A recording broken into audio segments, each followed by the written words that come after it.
Bom dia pessoal e queridos, uma aqui fanfics apresentando a fanfic O Último Dobrador de Madeira capítulo 01 e 02. Então deixa seu like e sua inscrição para ser sempre notificado dos novos vídeos e de uma olhada na aba comunidade onde tem as votações nas escolhas das próximas fanfics e enquetes com perguntas. Me sigam em meus perfis de criador que estão tanto no site Fanfiction e o Wattpad, os links estão na descrição. Capítulo 1 Um caminho para o futuro. Antes tudo começou com raiva. O luto não era como qualquer outra coisa. Era demorado e não linear. Era tudo que Hiro pensava em suas horas de vigília, tudo que ele sonhava em suas horas inconscientes. Ele agarrou o rosto cansado, enfiou os dedos nas bochechas e abafou os soluços com as mangas. Ele já havia experimentado luto antes, quando perdeu a mãe e a esposa, mas não era a mesma coisa. Era impossível aceitar a perda do próprio filho. Uma criança deveria sempre sobreviver aos seus pais, e ele disse isso a si mesmo repetidamente. Talvez isso tenha sido o mais injusto de tudo. Havia algo profundamente errado em perder alguém tão jovem, alguém que era metade de quem Hiro era. E a fúria ressoou em seu peito como parte de seu próprio batimento cardíaco. Era quente e vingativo, ardendo com um fogo muito mais furioso do que ele estava acostumado. Quando Hiro acordou, o compartimento de carga estava em chamas. O suor escorria por sua testa e ele se levantou, respirando com dificuldade. Os alarmes soaram, homens desceram correndo as escadas com baldes de água, gritando. Ele subiu os degraus passando por eles, pegando mais baldes e ajudando-os até que o fogo se apagasse.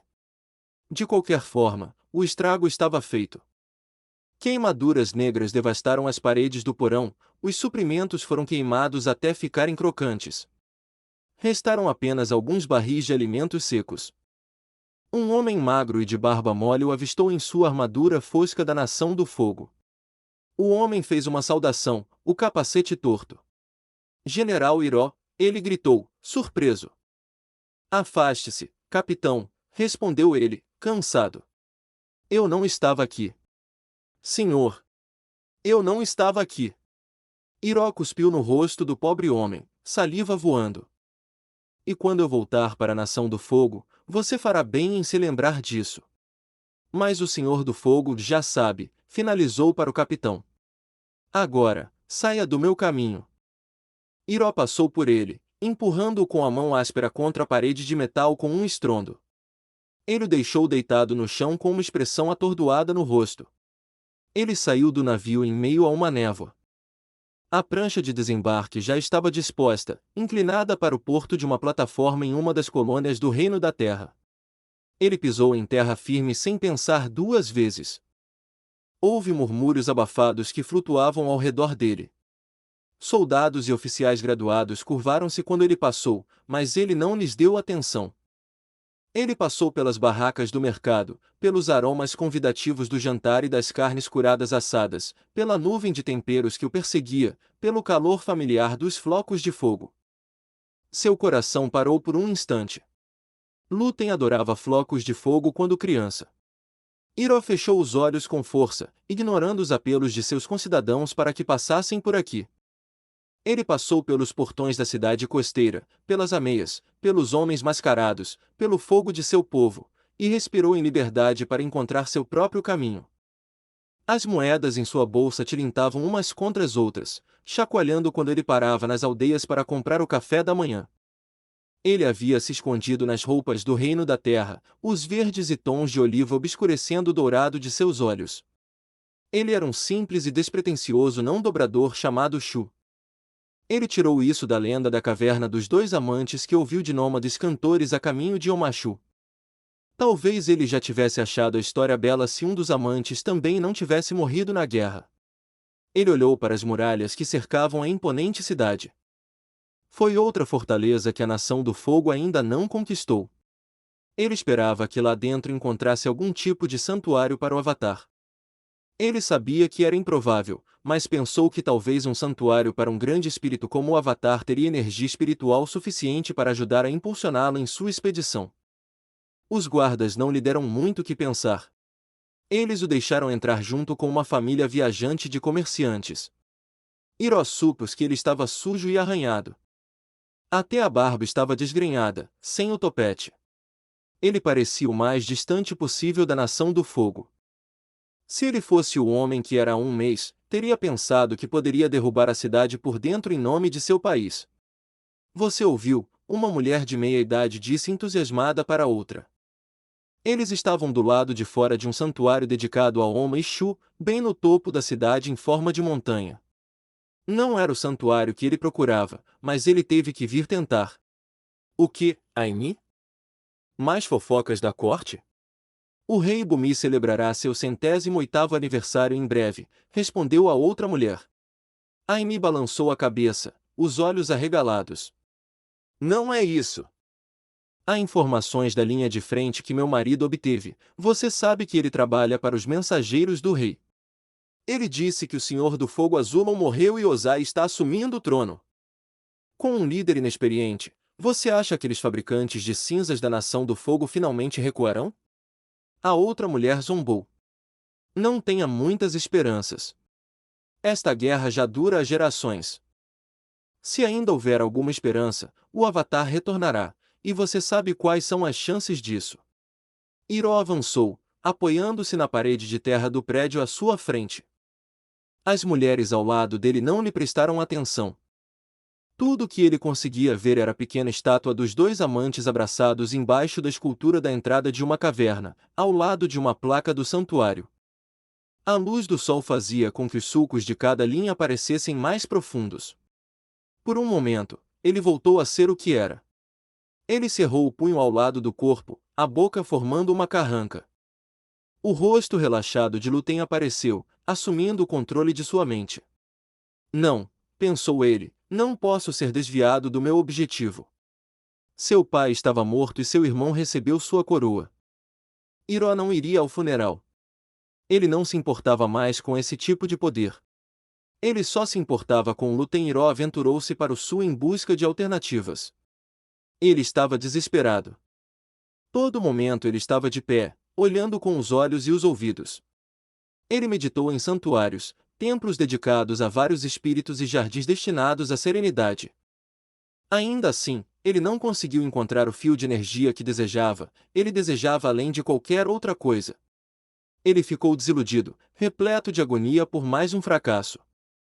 Ele conhecia bem a dor em seu coração e o vazio que amplificava cada movimento em seus ossos.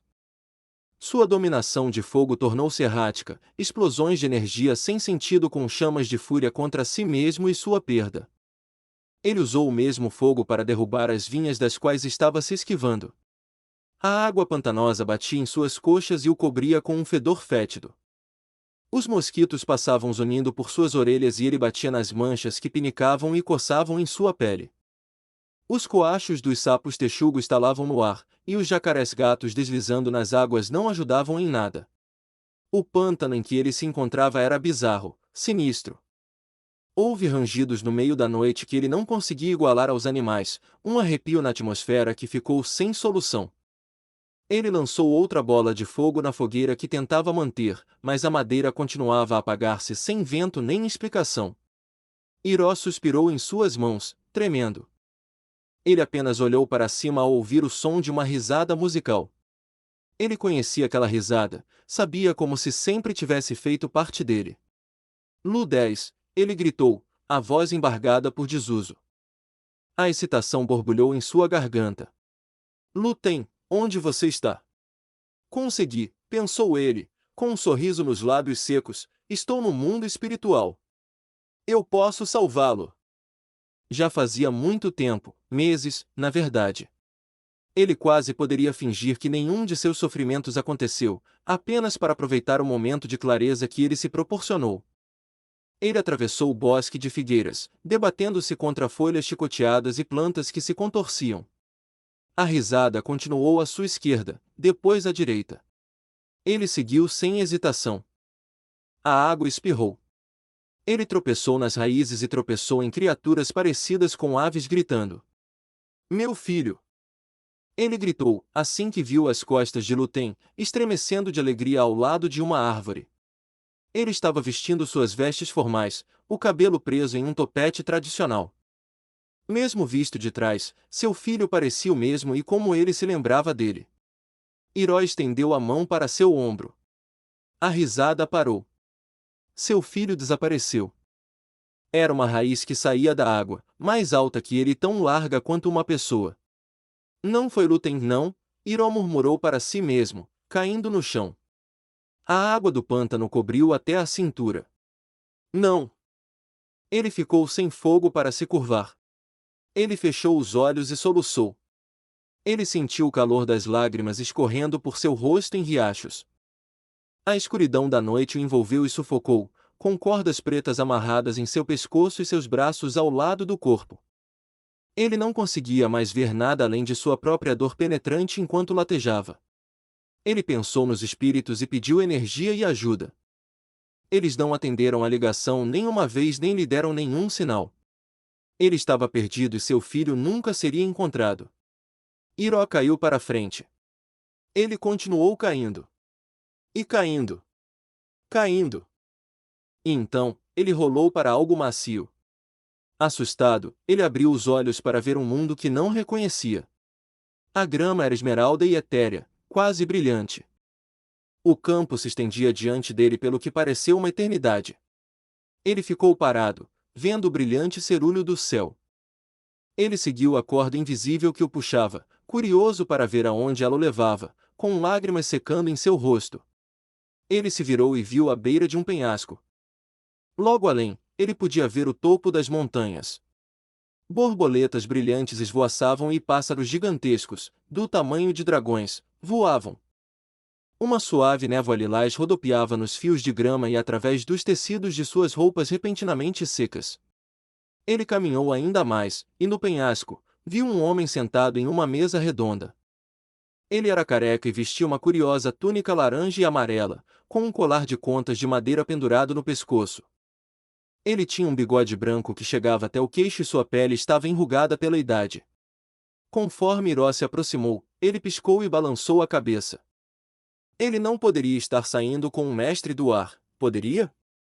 Mas não, tinha que ser porque o idoso tinha as tatuagens de flechas azuis do passado dos nômades do ar, exatamente como havia lido nos textos de história. Sem se mover, ele se viu sentado à sua frente. Era como se algo quisesse que ele ficasse sentado ali. Ele enrijeceu, atordoado com a ocorrência. Ah, um convidado, disse o velho com um sorriso gentil. Faz muito tempo que não como um desses. Quem é você? Perguntou Hiro, incapaz de se conter. Ele deveria estar atacando esse homem, esse traidor do mundo. Este mestre do ar fazia parte de uma raça que estava empenhada em destruir a nação do fogo e era um inimigo formidável de um exército. Ele não percebeu que disse nada disso em voz alta. O homem ergueu as sobrancelhas. Nós, nômades do ar, não tínhamos um exército formal, jovem, disse ele. Receio que essa noção esteja incorreta. Quando Hiro não respondeu, o homem acrescentou, Gyatso é meu nome. Qual é o seu? Hiro ele resmungou. Onde estamos? O mundo espiritual, é claro, disse Gyatso.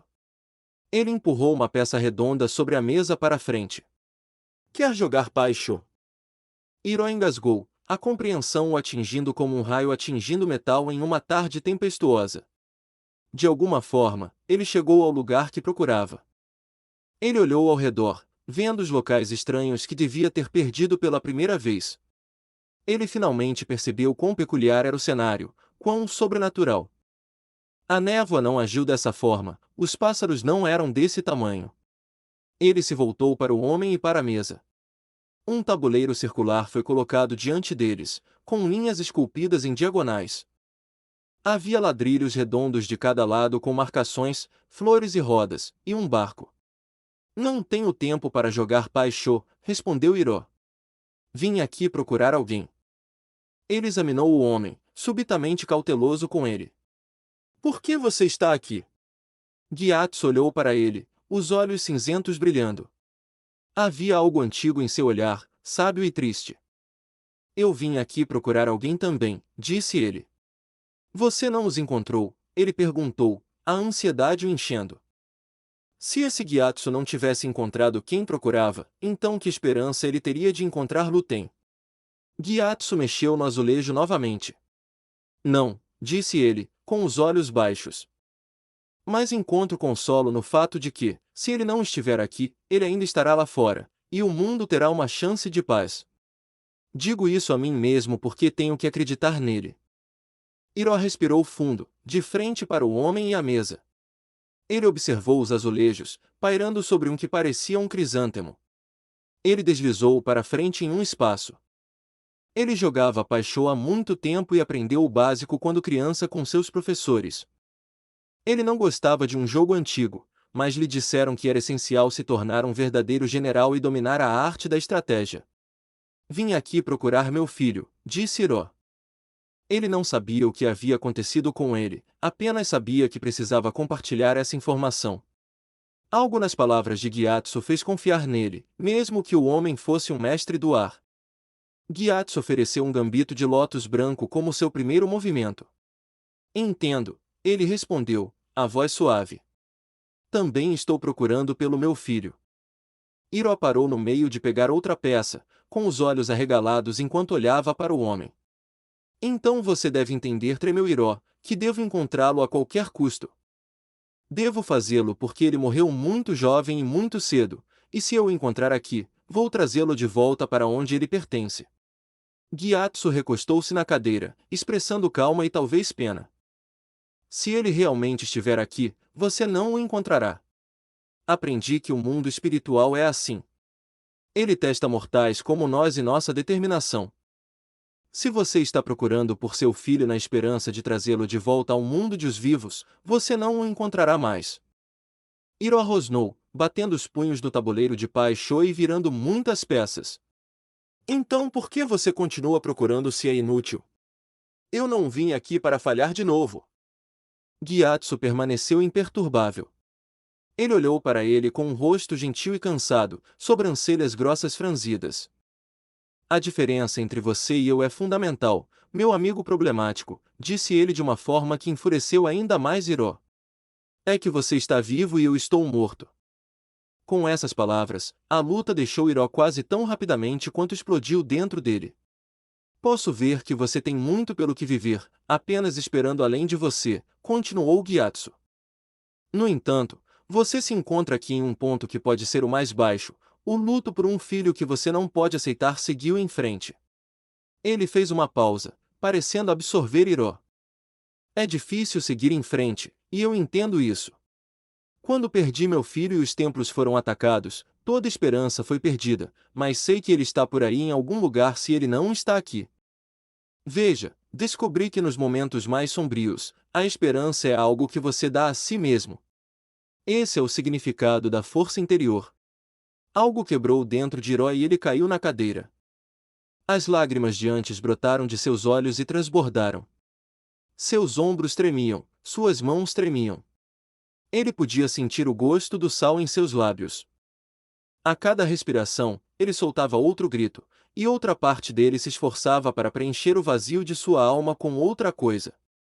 Algo novo. O amor não desaparece no ar, Hiro, Gyatso sussurrou à sua frente. Permanece conosco, mesmo em diferentes formas.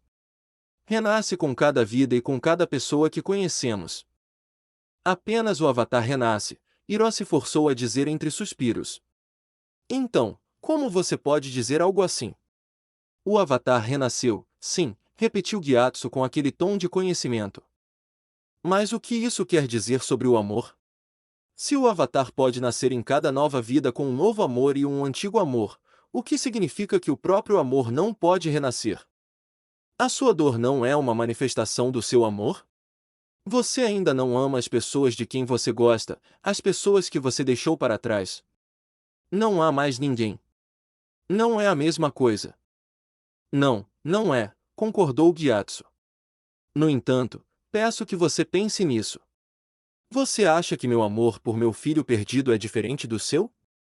Não podemos separar a energia do amor só porque a pessoa está separada, assim como não podemos redefinir o amor além das fronteiras das 4 nações. Tudo isso é igual e se manifesta dentro de nós.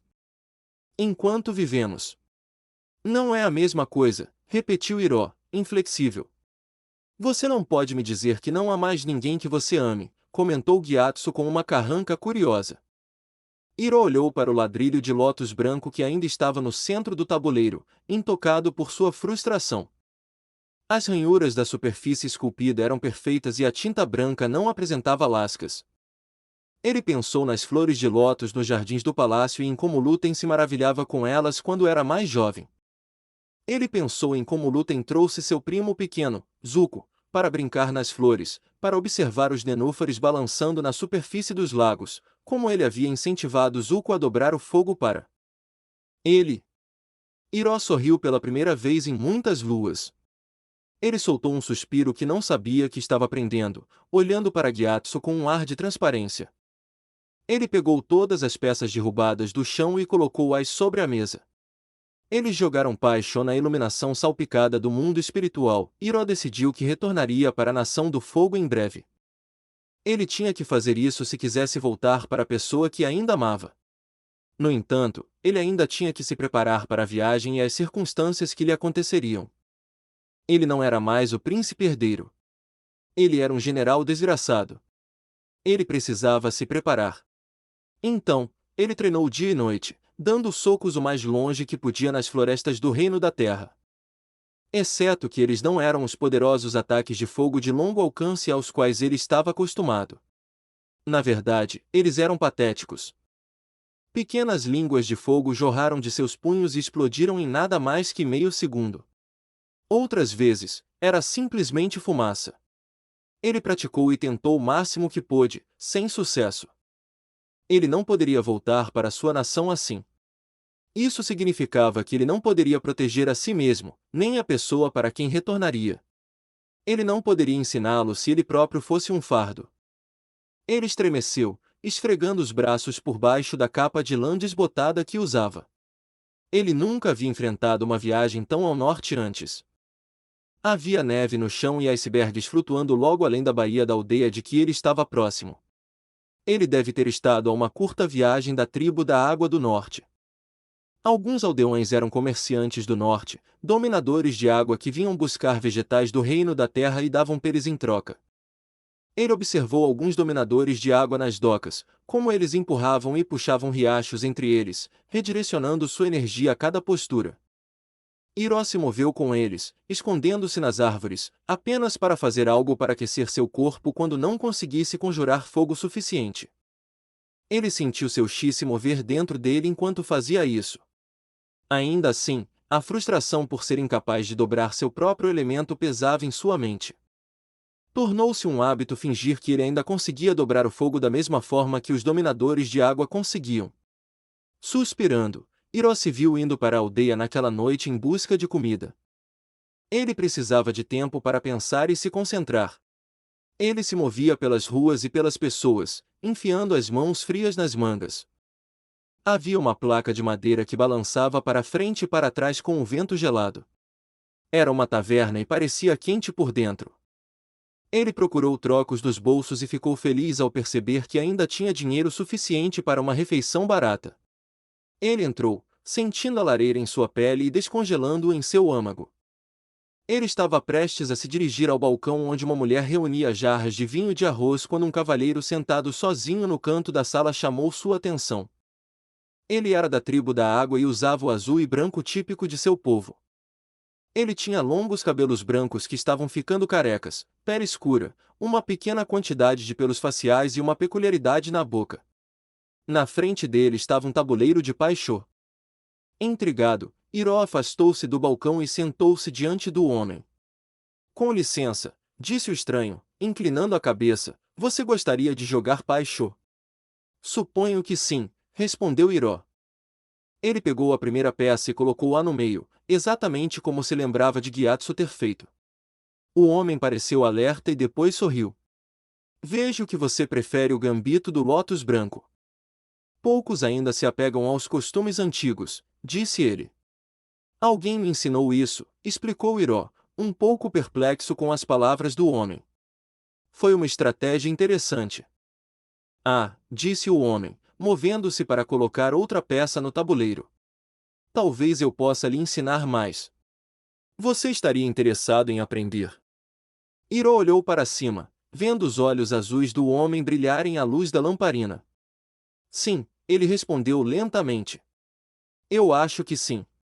O homem riu. Talvez você queira ajuda para encontrar seu fogo? Conheço homens que têm o conhecimento que você procura e onde pode encontrá-lo. Hiro parou, respirando fundo. Meu nome é Pacu, disse o homem.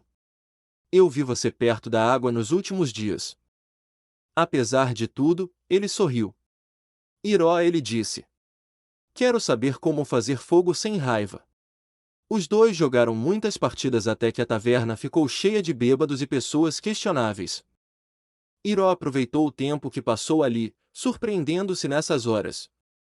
A ideia de encontrar uma nova fonte de fogo, uma nova maneira de ensinar Zuko, manteve-o acordado e cheio de energia.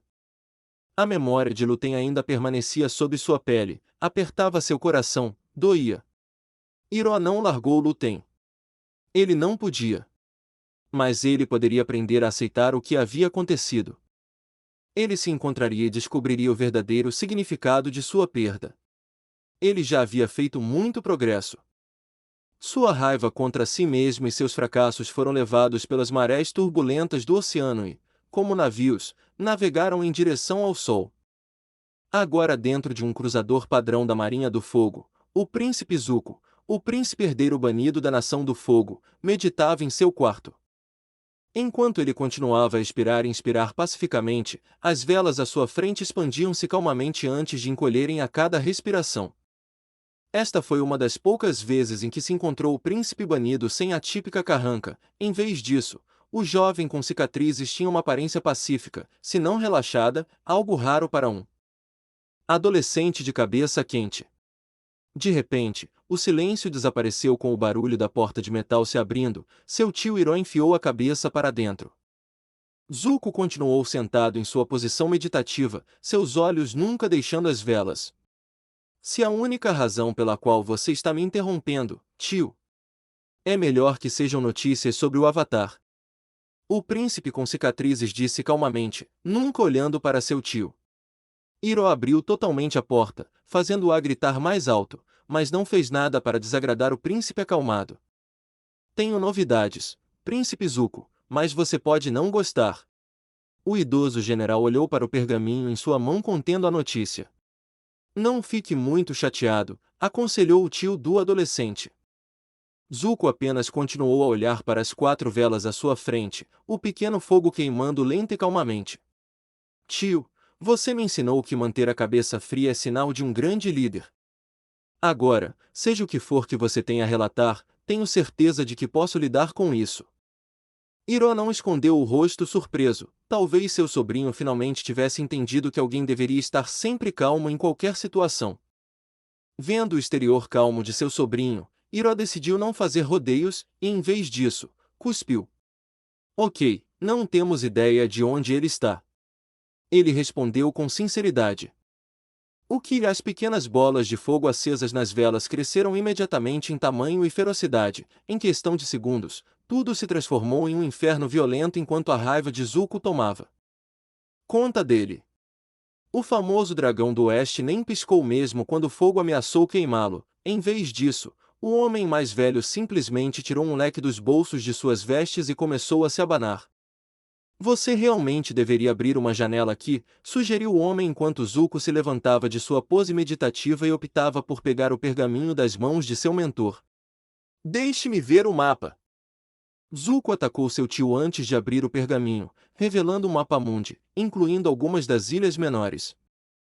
Havia linhas pontilhadas que mostravam que o Avatar estava indo, mas em vez de permanecer em uma direção, o garoto voou em zigue-zague, deixando qualquer padrão indetectável.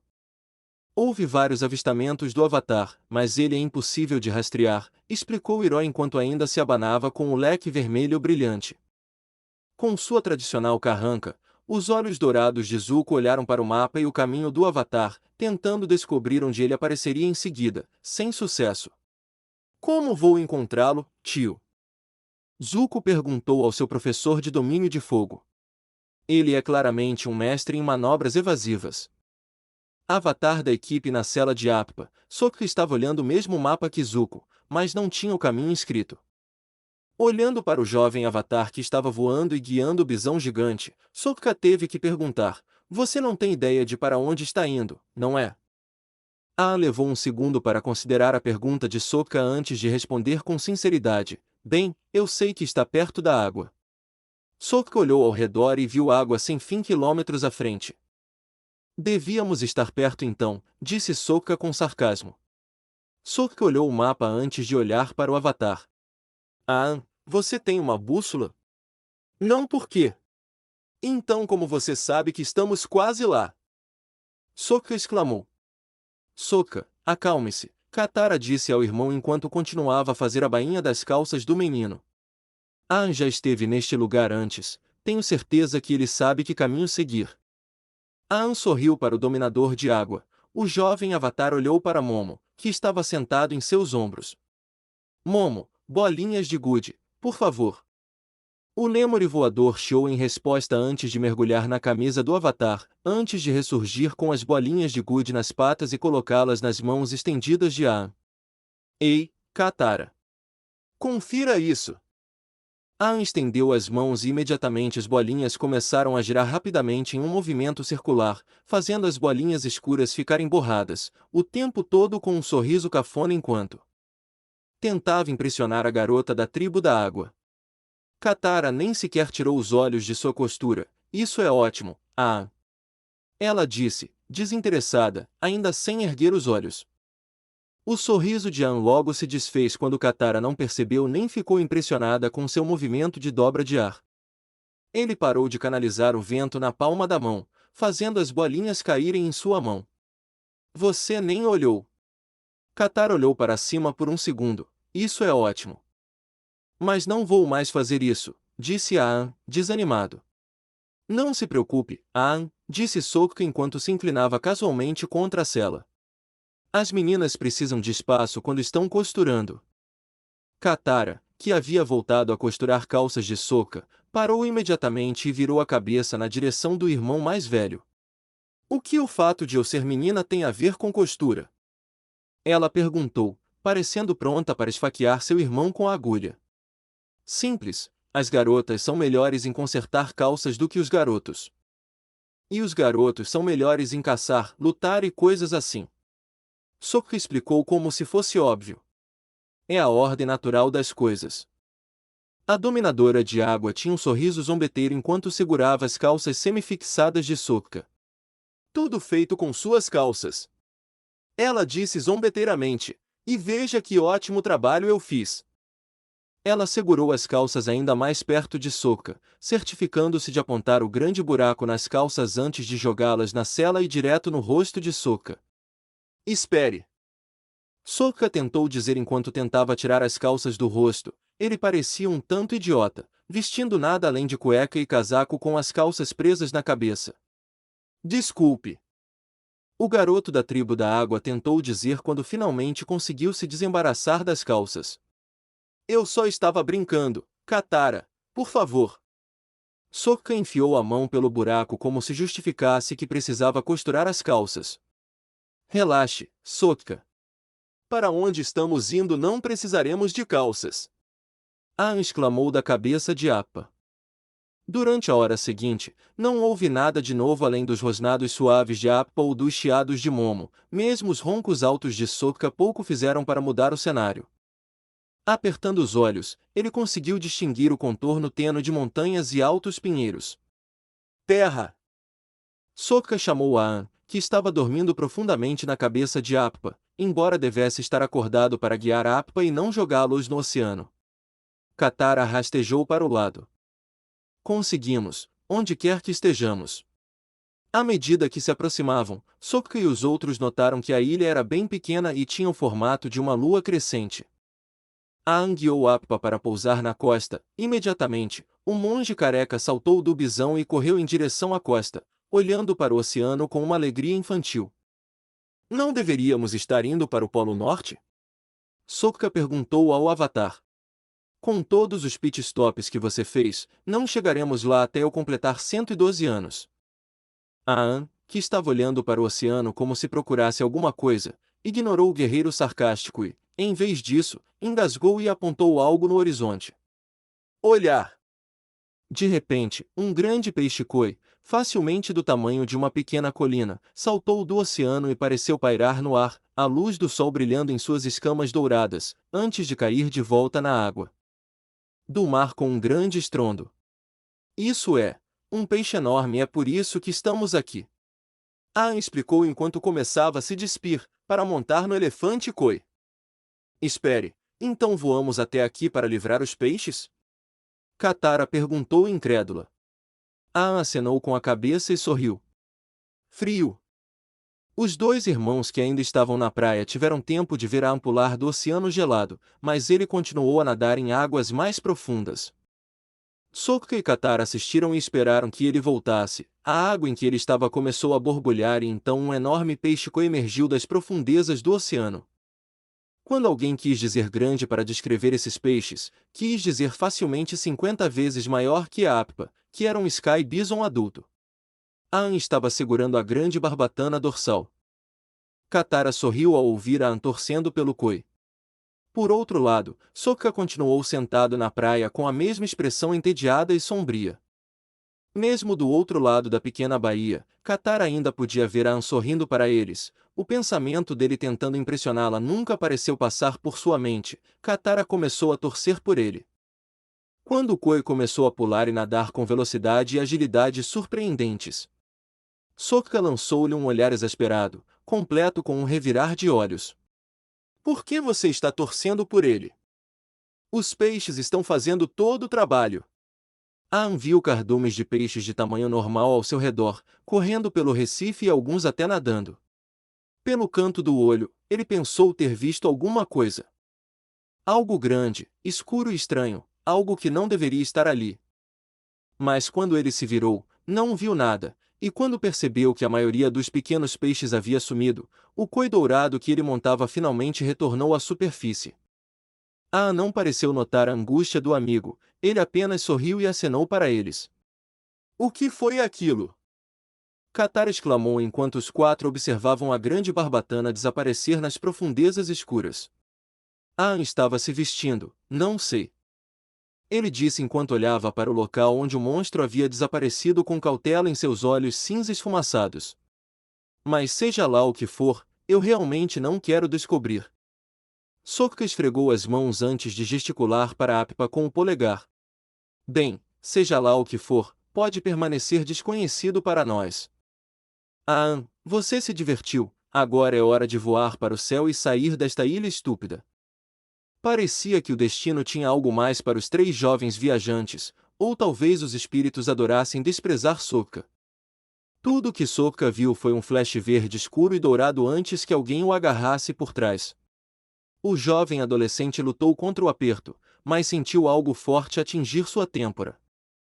Estrelas brilharam em seu campo de visão e ele mal conseguiu resistir quando foi amarrado e jogado no chão, seguindo rapidamente os outros.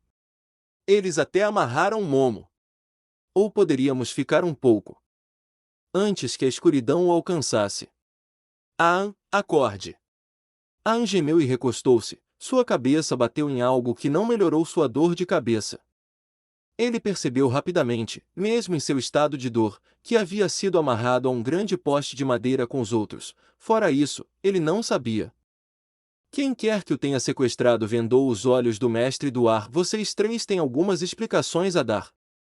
Uma voz que era obviamente de um homem, talvez um homem mais velho a julgar pela sua voz, disse aos viajantes ameaçadores. E se você não responder às nossas perguntas, jogaremos você na baía para alimentar os Unagi. Quem falou sabia era obviamente uma mulher, mas algo dizia a Katara que você não queria irritá-la. Mostrem-se, covardes! E lá vai Sokka, Katara pensou com um pequeno suspiro. Sempre alguém para pular a catapulta.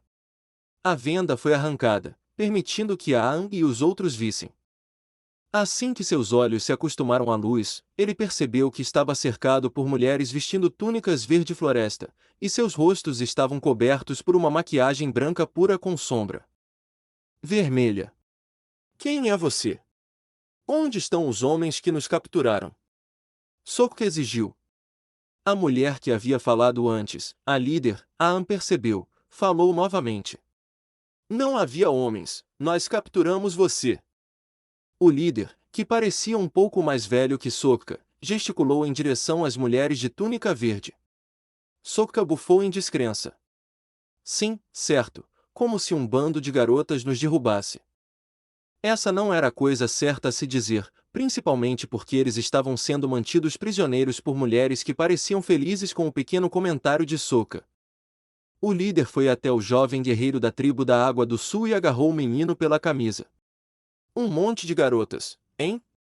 Os Unagi vão comer bem esta noite. Ela ameaçou, parecendo bem preparada para jogar o adolescente para o Unagi, seja lá o que fosse. Aang esperava que eles não precisassem ficar por aqui para descobrir. Espere, não machuque ele. Meu irmão é apenas um idiota às vezes. Katara disse na esperança de que eles não machucassem seu irmão mais velho e estúpido. A culpa é minha, disse Aang sombriamente, uma Harakarranka adornando suas feições infantis. Eu só queria montar no elefante Koi. Como sabemos que vocês não são espiões da Nação do Fogo? O homem mais velho perguntou desconfiado enquanto olhava para Aang. Kyoshi permaneceu neutra na guerra até agora e pretendemos continuar assim. Pare, eles não são inimigos. A equipe se virou e viu alguém caminhando em sua direção. Katara imediatamente notou seu cabelo loiro espetado e bigodes. A equipe achou sua aparência estranha, mas antes que pudessem perguntar quem ele era. Naruto, por que deveríamos deixá-los ir? A mulher disse com um tom mais suave antes de se virar e encarar o grupo. Porque o careca é o Avatar. Capítulo 2. Um dobrado de madeira. Antes Toph tinha 4 anos quando seus pais a fizeram sentir-se verdadeiramente deficiente pela primeira vez. Eles não a tratavam de maneira diferente do normal, mas a expectativa de que ela representasse um perigo para si mesma realmente a fazia sentir-se uma inválida. Ela estava brincando lá fora, aproveitando a sensação da grama áspera entre os dedos dos pés e a brisa quente acariciando seu rosto quando Toph percebeu pela primeira vez as vibrações da terra. Quase parecia que o chão estava chamando por ela, acenando para ela. Abaixando-se lentamente até ficar de joelhos, ela deixou seus dedos afundarem além das folhas de grama e cavarem no solo abaixo. Parecia um abraço acolhedor. Era como se Toph tivesse perdido alguma coisa durante toda a sua vida e de repente a tivesse encontrado novamente. Apertando as mãos, seus dedos fluíram pelo chão como se fosse apenas água e não endurecido e seco pelo sol quente. O chão abaixo dela se ergueu e, sem ver, Toph sabia o que havia acontecido porque a terra estava falando com ela. Ela fez a terra subir abaixo dela com apenas um leve movimento de suas mãos. Ela era uma dobradora de terra. Um suspiro atrás dela quebrou seu momento de tranquilidade, e o barulho pesado de passos correndo lhe disse que era seu pai se aproximando. Suas mãos agarraram seus ombros como uma garra cravando suas garras em sua presa, e a arrancaram do chão. O zumbido calmante da terra arrancou violentamente Toph. Suspenso no ar, Toph sentiu-se perdido. Por um segundo, ela odiou o pai por afastá-la dos tons suaves do chão. O que você acha que está fazendo? Seu pai fervia de raiva, seu hálito quente lavando o rosto de Toph. Ela percebeu, pelo odor de sua halitose, que ele havia conservado arenque no almoço.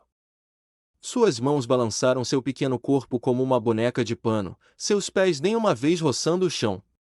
Toph, o que você estava fazendo?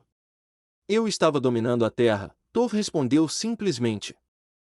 Havia muitos dominadores de terra vivendo em Daolin, mas a família Beifong parecia atormentada por membros que não se dobravam. Acreditava-se que não fazia parte de sua herança, mas aqui estava Toph, o primeiro dobrador de Beifong em gerações. Toph mal podia esperar pela emoção que seus pais demonstrariam. Imagine a própria filha deles, uma dominadora de terra. Porém, os sonhos do jovem Toph não se realizariam. Por que você faria algo tão perigoso?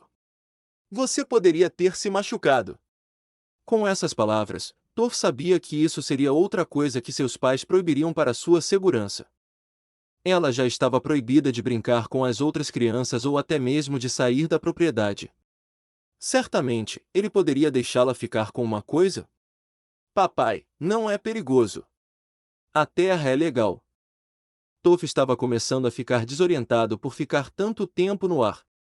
Ela não tinha noção do que estava acontecendo e realmente desejava que seu pai a colocasse de volta onde ela se sentisse confortável. Legal? Você é cego, Toph. Você não pode fazer coisas que outras pessoas podem. Toph não conseguia acreditar em seus ouvidos perfeitos. Ela sabia que era cega e que seus pais estavam extremamente preocupados por causa disso, mas ela nunca percebeu que eles a desprezavam por sua falta de visão. Mas pai sem mais. Agora não quero ver você dobrando a terra de novo. Tenho que falar com sua mãe sobre isso. O pai de Toph finalmente a colocou de volta no chão, a onda de calor fluindo através de seu corpo a partir da conexão com a terra não fez nada para domar a sensação fria de pavor que corria por suas veias. Sua mãe não tinha sido mais compreensiva que seu pai. Ambos estavam de acordo, nada de domínio da terra. Seu pai contratou vários guardas com a única tarefa de vigiar o jovem Toph. Seus deveres eram mantê-la segura, mantê-la dentro de casa e evitar que ela se curvasse. Mesmo quando tentavam manter-se discretos, ela ainda conseguia ouvir a respiração pesada deles. Parecia que os guardas acreditavam que enquanto ficassem parados em uma sala, devido à cegueira de Toph, ela esqueceria que eles estavam lá. Thor gostaria de poder fingir que eles não estavam lá, mas toda vez que ela começava a relaxar e brincar com a ideia de talvez se levantar para pegar um brinquedo ou algum outro objeto, um guarda se aproximava para completar a tarefa para ela, acreditando que o jovem dominador de terra é incompetente. A jovem estava ficando furiosa com essa atmosfera sufocante. 2 anos se passaram com essa rotina, sendo afastada da terra que ela tanto amava e, portanto, afastada de qualquer mínimo de felicidade. Toph ficou cada vez mais quieta, mas em sua mente sua fúria cresceu. Ela queria gritar. Ela tentou revidar. Ela queria que seus pais a entendessem. Acima de tudo, ela queria dominar a terra. Tudo veio à tona logo após seu 6º aniversário. Foi um incidente inócuo que desencadearia o evento que mudaria para sempre sua vida, mas Toph finalmente atingiu seu ponto de ebulição. Toph estava sentada à mesa de jantar com os pais, a xícara à esquerda, os pauzinhos à direita e o exército de guardas resolutamente atrás dela. Toph estendeu a mão para pegar sua xícara. Ela se dedicava diariamente a uma atividade simples e que podia realizar sem qualquer ajuda. Um dos guardas, que devia ser novo na divisão, de repente correu para a frente, lutando para pegar a taça para Toph. Ela, senhorita Beifong. Deixe-me. Eu posso fazer isso sozinho, obrigado, Toph retrucou, arrancando o copo da mão do guarda e, ao fazê-lo, encharcando-se com a água fria. Toph, disse o pai bruscamente, ele está apenas tentando ajudar. Eu não preciso de ajuda. Toph explodiu. Posso pegar uma xícara sozinho. Toph ficou furioso. Só porque ela não conseguia ver. Será que o resto do mundo acreditava que ela nem sequer era capaz de beber água sem supervisão? Quanto mais Toph refletia sobre o fato, mais irritada ela ficava. O chão abaixo deles começou a roncar e tremer, fazendo com que os pratos caíssem da mesa no chão. Seus pais soltaram gritos de choque, mas Toph estava surda ao barulho. Era isso que ela estava perdendo. Ela estava dobrando a terra mais uma vez. Batendo o pé esquerdo, o chão explodiu completamente, espalhando fragmentos da pedra que costumava ser o chão da sala de jantar pela sala. Pedaços atingiram os guardas e seus pais, mas Toph, incapaz de ver o grande pedaço de pedra voando em sua direção no ar, foi derrubada no chão com um golpe na cabeça. Tudo parou. A terra parou de tremer e parecia que todos os habitantes da sala não ousavam nem respirar. Toph sentiu algo quente e pegajoso escorrer por sua testa, e o cheiro de sangue metálico inundou seu nariz. A respiração profunda de seu pai foi o único aviso que ela recebeu antes de ele começar seu discurso. O que diabos você está pensando? Ele gritou, tão alto que os ouvidos sensíveis de Toph começaram a zumbir. Por que você faria algo tão perigoso? Alguém poderia ter se machucado. Você se machucou. Eu posso cuidar de mim mesma, retrucou Toph, levantando-se. Não, você não pode. A voz de seu pai pareceu aumentar de volume. A mãe de Toph sussurrou algo para um dos guardas, mas Toph estava tão absorta na briga com o pai que não percebeu. É por isso que eu disse nada de domínio da terra. Por quê? Porque isso me faz feliz. Você se importa? Ela sentiu lágrimas transbordando de seus olhos inúteis, mas não estava triste. Eram lágrimas de raiva pura e não filtrada. Uma mão se abaixou e agarrou o braço de Toph. Oh! Dominador de Terra identificou-o como o guarda que tentou ajudá-la a beber mais cedo. Deixe-me ajudá-la a voltar para o seu quarto, senhorita Beifong. Me solte. Toph se soltou de seu controle.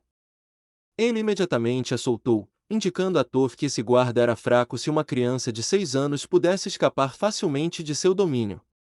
Não se falará mais em domínio da terra nesta casa. Eu sou seu pai e você fará o que eu disser. A gota de sangue atingiu a bochecha de Toph, misturando-se com as lágrimas que escaparam. Não, não vou. Toph cerrou os dentes com tanta força que haveria a preocupação de danos permanentes se ela já tivesse crescido algum dente adulto. Eu sou um dominador de terra e se não puder me curvar aqui, irei embora e encontrarei um lugar onde possa. Toph. Acalme-se, sua mãe tentou mediar. Para onde você iria? Você é apenas uma criança e cega. Você não seria capaz de fazer isso. A cabeça de Toph estava girando, e se era por causa do golpe na cabeça ou pela raiva que emanava dela, ela não tinha certeza. Todos nesta sala a consideravam inútil. Inútil como dobradora e especialmente inútil como filha. Eles estavam planejando manter Toph trancada na propriedade Beifong para sempre, nunca deixando sua torre vigiada para mergulhar totalmente em seu elemento natural? Se eles não pudessem aceitar seu domínio de terra, então não poderiam aceitar Toph. Traçando sua trajetória, e com um pouco de sorte, Toph acertou a guarda fraca que ela avistou antes e rompeu a escalação, usando a memória da propriedade e as vibrações do chão para guiá-la. Toph correu até chegar aos jardins. Ela não parou, ela simplesmente continuou correndo pelo portão e saiu do abrigo que ela conheceu durante toda a sua vida. Toph nunca tinha saído dos portões. Então ela continuou correndo em linha reta, confiando na terra para liderá-la. Ela bombeou as pernas até que seus músculos queimaram e seus pulmões gritaram. Ela desabou, deixando a sujeira aliviar suas dores. Abrindo os braços e as pernas até parecer um anjo caído, Toph expandiu seus sentidos. Ela podia ouvir o eco da água pingando e o ar parecia frio e parado. O chão abaixo dela estava frio. Ao toque, Toph deduziu que ela havia se encontrado em uma caverna e, seguro em sua solidão, ela finalmente desabou. As lágrimas corriam livremente, abrindo caminhos em sua pele macia. Seus pais não podiam aceitar que ela fosse uma dominadora de terra e, ao fazer isso, parecia que eles realmente não podiam aceitar Toph como filho. Ela sabia que eles desejavam uma filha normal. Um que não estava quebrado. Seus pais até tentaram ter um segundo filho, mas a barriga da mãe permaneceu lisa e sua existência era apenas um lembrete gritante de seus próprios fracassos. Toph não tinha para onde ir. Ela não poderia voltar para sua casa e voltar para uma vida onde aquilo que a tornava especial também criava um fardo desnecessário para os outros. Toph não tinha amigos a quem recorrer, seus pais garantiram isso. Ela tinha apenas 6 anos, então não era como se ela conseguisse encontrar um emprego e uma casa. Ela estava realmente sozinha nesta caverna. Nas profundezas do chão da caverna. Toph sentiu um estrondo baixo. Sentando-se, ela virou a cabeça freneticamente, tentando ouvir qualquer pista sobre o que estaria se aproximando. A parede atrás dela se abriu e Toph rapidamente se abaixou, protegendo a cabeça de mais ferimentos. Mesmo que ela não pudesse ver nada, ela praticamente podia sentir a enorme presença que caiu aqui. o que quer que estivesse pairando sobre a criança. Soltou uma lufada de ar tão grande que o cabelo elegante de Toph voou para fora do coque. Toph estava apavorada, mas nunca se considerou uma covarde e não iria começar agora. Alcançando uma mão trêmula, seus dedos entrelaçaram-se com um pelo quente. Ela fez uma pausa para o caso de o animal atacar, mas ele permaneceu imóvel sob sua mão. Reunindo toda a sua coragem, ela passou as duas mãos pelo rosto da enorme criatura que estava sentada passivamente diante dela. Suas mãos encontraram grandes narinas e orelhas, mas quando suas mãos atingiram os olhos da criatura, ela se encolheu, esperando que ela sobrevivesse, bloqueando repentinamente sua visão. O animal permaneceu imóvel e os olhos sob sua mão nem se moveram, como se não sentissem nada à sua frente. De repente, ela percebeu. Vivendo no reino da terra, Toph cresceu ouvindo histórias sobre a vida selvagem que vivia na área, incluindo as majestosas mas cegas toupeiras Texugo, as fundadoras da dobra de terra. Você é igual a mim, hein? Toph sussurrou, suas mãos agora acariciando a ponta do nariz da toupeira. Ninguém nunca culpa você por ser cego. Toph sentiu uma afinidade com a grande fera. Somente esta criatura poderia compreender a vida de um dominador de terra cego. Seu nariz grande cutucou a cabeça de Toph, inalando, antes de se virar e ir embora. De alguma forma, Toph sabia que a toupeira queria que ela o seguisse. Imitando a postura da toupeira sobre as mãos e os joelhos, a garota rapidamente rastejou atrás de seu companheiro cego. Toph não tinha certeza de quanto tempo ela passou com as toupeiras Texugos. Ela não tinha noção de tempo. Poderiam ter se passado horas ou dias, mas não importava. Este foi o momento mais feliz que Toph já esteve. Aprender a dobrar com os mestres originais foi uma bênção que nenhum outro ser humano na Terra poderia declarar, e aqui estava ela, jovem e cega, sendo ensinada pelos maiores dominadores de terra que já existiram. Eventualmente, a toupeira a empurrou para fora da boca da caverna, e Toph sabia que era hora de ir embora. Ela não tinha ideia de para onde iria, mas não precisava se preocupar com isso por muito tempo. Parecia que ela só tinha ficado ao sol por alguns minutos antes que uma horda de pessoas aparecesse correndo, todas falando ao mesmo tempo, tornando impossível escolher uma frase individual. Seus pais estavam tão preocupados com seu desaparecimento que concordaram em retirar sua patrulha particular. Melhor ainda, eles concordaram em deixá-la se curvar, mas com algumas condições. Ela deveria aprender com o mestre Yu, que ensinava na escola local de dobra de terra e, acima de tudo, deveria evitar se curvar dentro de casa. Se ela quebrasse alguma dessas regras, ela não teria permissão para dobrar a terra nunca mais. Toph pensou que talvez seus pais estivessem finalmente mudando. Se seguir as regras deles significasse que ela poderia se curvar, ela sempre as seguiria. Não era como se ela precisasse de tutela, ela já tinha conseguido isso das toupeiras Texugo. Claro, Toph poderia não ter concordado com as regras se tivesse percebido que esta seria outra maneira de controlá-la e mantê-la como uma garotinha. Mestre Yu recusou-se a levar sua prática além dos níveis preliminares. Dia após dia, eles executavam os mesmos exercícios monótonos repetidas vezes, sem muita flexão. Toph ficou em silêncio, porém, sabendo que se ela lutasse contra as regras de seu pai, até mesmo essa brincadeira de dominar a terra cessaria. À medida que Toph envelhecia, ela descobriu como escapar dos muros da propriedade Beifong sem ser detectada. Ela poderia explorar a cidade de Gaolin sem ter que se preocupar com alguém denunciá-la à sua família. Ninguém sabia que ela existia e, para essas excursões curtas, isso era uma bênção. Como ela era cega, as pessoas da cidade lhe davam um amplo espaço na rua, deixando espaço para Toph explorar a cidade com facilidade e conforto. Quando ela tinha 11 anos, Toph começou a ouvir fofocas pela cidade sobre um torneio de dobra de terra que estava por vir.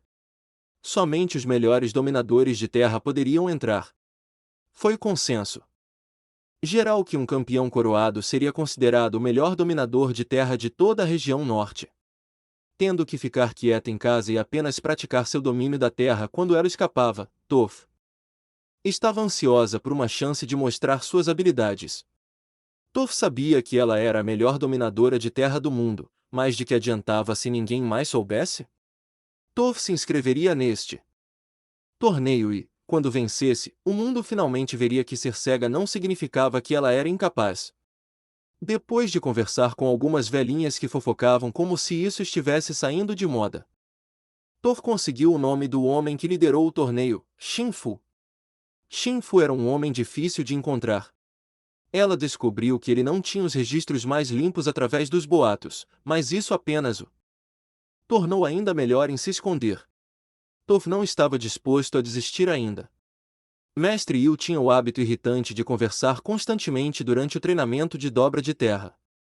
Ele falava sobre tudo e qualquer coisa, especialmente se tivesse a ver com ele mesmo ou com sua escola.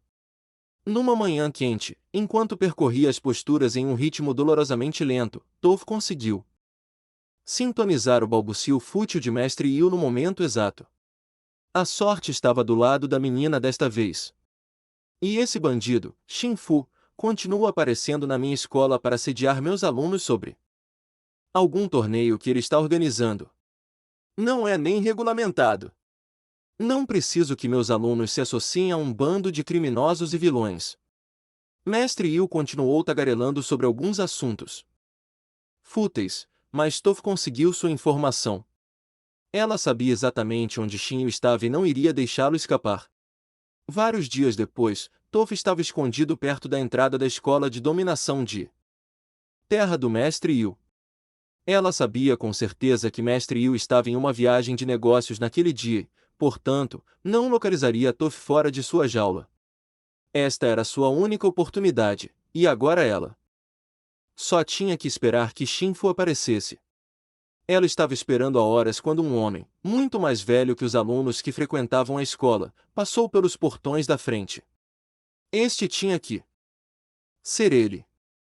Seguindo-o até o pátio da frente da escola, ela o encontrou apressando as crianças, tentando convencê-las a comprar ingressos para o evento de dobra de terra.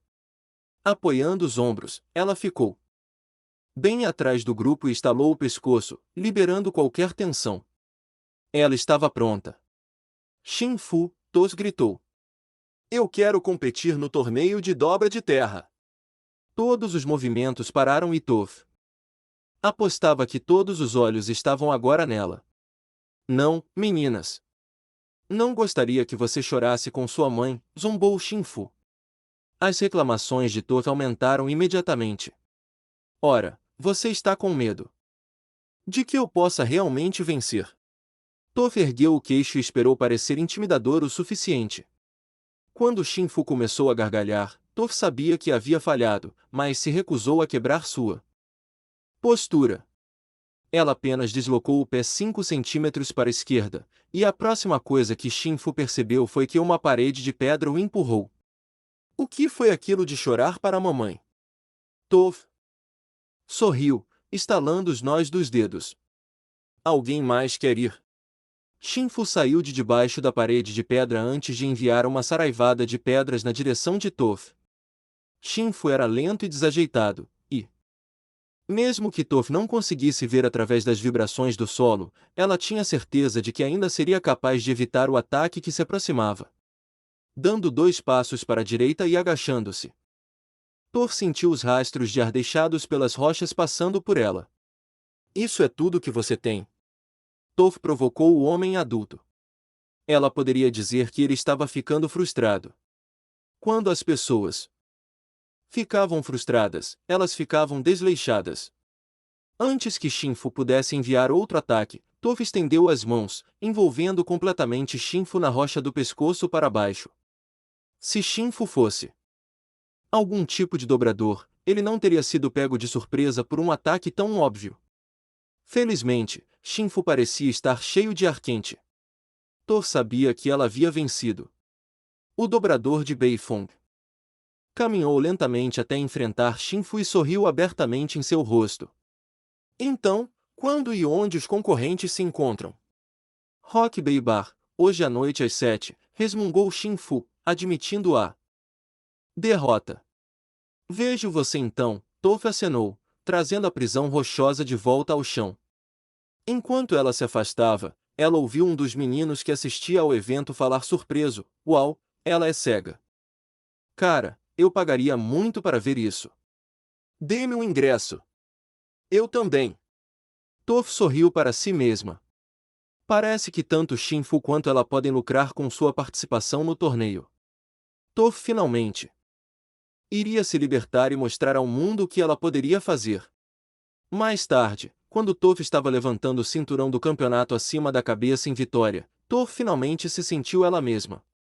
Este é o lugar onde ela pertencia, entre a sujeira e as ações sujas. Mesmo com o peso do cinto, Toph nunca se sentiu mais leve. Agora a não pôde deixar de se perguntar como o loiro sabia que ele era o Avatar. Katara e Sokka compartilharam o mesmo pensamento. Sokka estava cauteloso, talvez fosse algum tipo de espião da Nação do Fogo, mas seus olhos azuis diziam o contrário. Enquanto Katara se surpreendeu com seu cabelo loiro, olhos azuis do oceano e bigodes. Mas os olhos dele a lembravam muito de alguém, mas ela não conseguia definir o que era. Exceto pelo cabelo loiro, ele parecia alguém das tribos da água. Tem certeza? A mulher perguntou, ainda olhando para a equipe apertada atrás das colunas. Notou que algumas das mulheres na frente deles pareciam quase prestativas. Porque o loiro não estava mentindo, o homem mais velho parecia cético. Sim, a garota é uma dominadora de água, enquanto o cara é um não dobrador. Ei, Airhead, faça um pouco de dobra de ar, Naruto.